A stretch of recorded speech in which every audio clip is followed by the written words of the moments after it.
Mga kanayon, nakatikim ka na ba ng lumpiang bangus? Masarap nga mga kanayon itong lumpiang bangus. First time ko nga makain itong lumpiang bangus na to mga kanayon, kaya isi-share ko sa inyo kung saan to. Meron din sila dito mga kanayon ng pigar-pigar. Yung pigar-pigar nila mga kanayon is good for 2 to 3 person na. Nung pumunta nga ako dito mga kanayon, nakaka-relax. Kaya ako mga kanayon isi-share sa inyo, pwede kayong mag-date dito. Romantic place nga mga kanayon ito. Kaya mga kanayon, kung nakita mo tong video na to, i-share nyo sa kanayon nyo. At syempre mga kanayon, huwag nyong kakalimutan mag-follow sa akin para updated ka lagi sa aking i-upload. Ito nga mga kanayon yung view mula sa second floor nila. Pwede din kayong uminom dito mga kanayon kasi meron din silang beer dito. Pwede din kayo mag-date dito kahit naglolokohan lang kayo.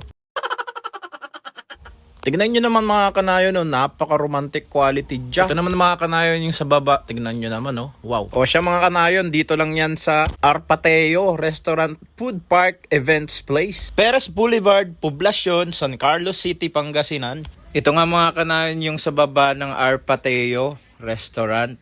Ayan. So pwede kayong kumain dito sa baba at pwede din kayong kumain sa taas. Mas okay dito mga kanayon sa taas, lalong-lalo na kapag pamilya kayo or nagde-date kayo. At ito na mga kanayon yung menu nila.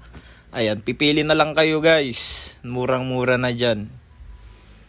Ayan, so screenshot nyo na kung ano yung gusto nyo. Kung pang family, pang barkada, or pang date lang kayo. So hanggang dito na nga lang mga kanayon. Don't forget to follow, like, and share. Maraming salamat.